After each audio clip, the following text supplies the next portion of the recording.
దాని తర్వాత ఇప్పుడు హ్యాక్ చేసి మేము చేయలేము, ఇండియా వాళ్ళు హ్యాక్ చేసి అట్లా చేశారని చెప్పి అన్నారు. అది ఎంతవరకు కరెక్టో తెలియదు. బట్ ఇప్పుడు ఏంటంటే పాకిస్తాన్ వాళ్ళు అటు వెళ్ళిపోవడం బెస్ట్ అనుకుంటున్నా. ఎందుకంటే మన వాళ్ళు ఇప్పుడు ఉండి ఇక్కడ ఉండి మన వాళ్ళకి మళ్ళీ అటు లోపల మనకి ఏంటంటే ఇక్కడ టెర్రరిస్ట్ అటాక్స్ అనేవి ఎక్కువ ఉన్నాయి. ఇంకా వాళ్ళ దాంట్లో అసలు నమ్మడానికి లేదు. ఇంతకు ముందు కంటే ఏదో నార్మల్ గా మనం ఫ్రెండ్లీగా ఉండొచ్చు అనుకునేటోళ్ళు. బట్ ఏంటంటే ఇప్పుడు ఆ టెర్రరిస్ట్ అటాక్ ని కూడా సపోర్ట్ చేసుకుంటూ మాట్లాడడం అనేది అసలు చాలా బాధగా అనిపిస్తుంటది. ఇప్పట్లో నేనైతే దానికి పవన్ కళ్యాణ్ అన్నకైతే సపోర్ట్ అయితే చేస్తాను. చాలా మంది మన ఇండియాలో ఉంటూ పాకిస్తాన్ కి సపోర్ట్ చేస్తూ మాట్లాడుతున్నారు. సో వాళ్ళని దేశ ద్రోహాలు అనుకోవచ్చా? అంటే అంత పెద్దగా అయితే అనలేము. బట్ ఏంటంటే ఆల్మోస్ట్ అంతే, దేశద్రోహులే. ఎందుకంటే అటాక్ అయ్యింది, 26 మెంబర్స్ చనిపోయారు. ప్లస్ చాలా పాకిస్తాన్ వాళ్ళు ఏంటంటే చాలా చేశారు, భారత్కి ఇండైరెక్ట్ చేశారు. ఇండైరెక్ట్ కానీ ఆడడం కానీ సైన్స్ కానీ మొత్తం చాలా చేశాడు. వీడియోస్ మాత్రం చాలా వచ్చాయి. ఇప్పుడు దానికి మళ్ళీ అది చూశాక అందరూ చూసి మరి సపోర్ట్ చేయడం అంటే అసలు నిజంగానే దేశద్రోహులు అని అనొచ్చు. బ్రో, ఇప్పుడు పాకిస్తాన్ వాళ్ళు ఏమంటున్నారంటే మేము చెయ్యలేదు, మేము టెర్రరిజం సపోర్ట్ చేయట్లేదు, మేము ఐక్యరాజ్య సమితికి వెళ్ళి మేము ఇన్వెస్టిగేషన్ చేయమని అడుగుతామని అంటున్నారు కదా. సో దాన్ని మీరు ఎలా చూస్తారు? ఒకవేళ ఇన్వెస్టిగేషన్ జరిగితే, ఒకవేళ ఇండియాలో ఏమైనా అవకతవకలు జరిగితే ఎలా చూస్తారు ఇండియన్? ఫస్ట్ ఆఫ్ ఆల్ మనకి ఇప్పుడు పాకిస్తాన్ వల్ల అక్కడికి అక్కడ ఐఎన్సీకి వెళ్ళి నార్మల్గా కంప్లైంట్ వేసేసి చెకింగ్ చేయమన్నారు. బట్ ఏంటంటే అందులోనే ఉంటూ పాకిస్తాన్లోనే ఉంటూ చాలా మంది క్రికెటర్స్ కానీ ఇంకెవరన్నా కానీ పొలిటీషియన్స్ కానీ వాళ్ళు ఇండియాకి అగైనెస్ట్ గానే మాట్లాడారు. నార్మల్గా చాలా నీచంగా మాట్లాడారు, చెప్పనే కానీ కాకుండా. ఏ దేశాలైనా కూడా మిత్రపక్షంగానే చూస్తారు, కానీ ఇప్పుడు మెయిన్ గా పాకిస్తాన్ లాంటి దేశాలు మన మిత్రులు అనుకున్న వాళ్ళ శత్రువులుగానే చూస్తారు. సో ఇప్పుడు ప్రెసెంట్ మన ఇండియన్ గవర్నమెంట్ తీసుకున్న నిర్ణయం కరెక్టే అంటారా? ప్రెసెంట్ అయితే కరెక్టే, ప్రెసెంట్ సిచ్యువేషన్ లో కరెక్టే. ఎందుకంటే ఇప్పట్లో మనకి వాటర్ ఉంది కదా, వాటర్ అనేది ఆపేశారు. ఇంతకు ముందుకు వాటర్ అనేది షేరింగ్ ఉండే, వాటర్ షేరింగ్.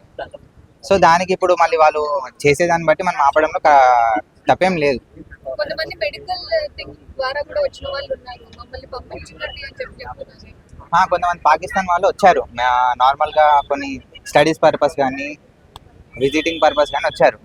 వాళ్ళు ఏంటంటే ఎక్కువ శాతం మనకి ఢిల్లీలో ఉండడం వల్ల ఇప్పుడు ఇక్కడ హైదరాబాద్ నుంచి ఆల్రెడీ 4 మెంబర్స్ ఉంటే 1 మెంబర్ వెళ్ళిపోయారు. మొన్న నిన్న వచ్చేసి 3 మెంబర్స్ వెళ్ళిపోయారు. ఆల్మోస్ట్ ఇంకా అందరు వెళ్ళిపోయారు హైదరాబాద్ నుంచి. ఢిల్లీలో ఉన్న వాళ్ళకైతే ఇప్పుడు మెడికల్ పర్పస్ మీద వచ్చిన వాళ్ళకైతే గవర్నమెంట్ ఏదో ఒకటి చేయాలి.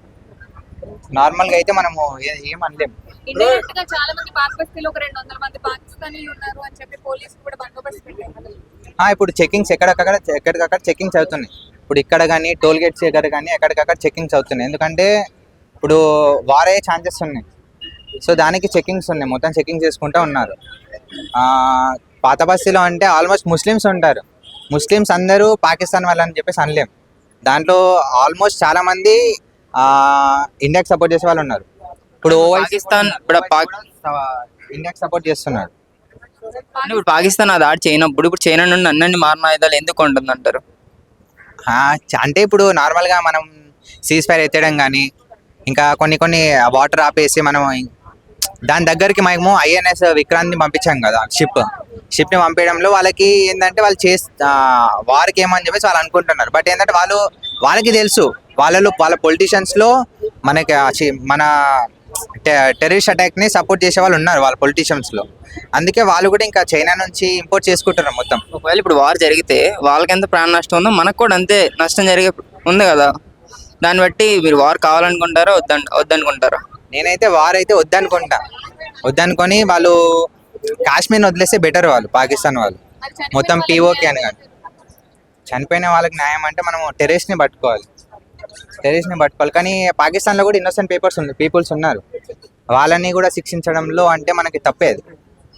టెర్రరిస్ట్ని బట్టి వాళ్ళ దాంట్లో అందరినీ హింసించడం అని తప్పదు. ఏ తప్పు లేకుండా యుద్ధం ప్రకటించేశారు. ఏం చేయకుండానే ఇండియా నుంచి ఎలాంటి రియాక్షన్ లేకుండానే 26 మందిని చంపేశారు. మరి ఏం చేయాలి? వాళ్ళకి బుద్ధి చెప్పాలంటే ఏం చేయాలి? నదీ జలాలను అంటే ఇచ్చేయమని చెప్తున్నారు, యుద్ధం కూడా చేయొద్దు అంటున్నారు. మరి ఏం చేయాలి వాళ్ళకి బుద్ధి చెప్పాలంటే ఇంకా వాళ్ళు ఎక్కడ తగ్గట్లేదు, తగ్గే ప్రయత్నం చేయట్లేదు, కౌంటర్ ఇస్తున్నారు. చూసుకోండి. అదే కౌంటర్ రీకౌంటర్ ఇస్తున్నారు కదా, దీని పట్ల మీరు ఏమంటారు? వాళ్ళు కౌంటర్కి రీకౌంటర్ ఇచ్చే దాన్ని బట్టి చూస్తుంటే మనము వాళ్ళు కూడా వారికి వెళ్ళే ఛాన్సెస్ ఉన్నాయి అనిపిస్తుంది ఒక్కొక్కసారి. బట్ ఏంటంటే ఇంకొకసారి మా మీద ఇట్లా ఇన్వెస్టిగేషన్ చేయండి, మేము చేయలేము అని చెప్పేసి అన్నప్పుడు ఏదో ఒకటి అనిపిస్తుంది, వాళ్ళు చేయలేరేమో అని అనిపిస్తుంది. బట్ ఏంటంటే వాళ్ళు టెర్రరిస్ట్ని సపోర్ట్ చేస్తున్నారు. వార్ వల్ల లాభాలు ఆలోచించే ముందు నష్టం అయితే జరుగుతుంది కదా, మన నష్టాన్ని ముందు పరిగణనలోకి తీసుకోవాలి కదా. వారి వల్ల మనకి లాభం ఏం లేదు బ్రో. నార్మల్ అయితే ఇండియాకి లాభం ఉండొచ్చు, ఆ ప్లేస్ని మనము ఆక్రమించవచ్చు.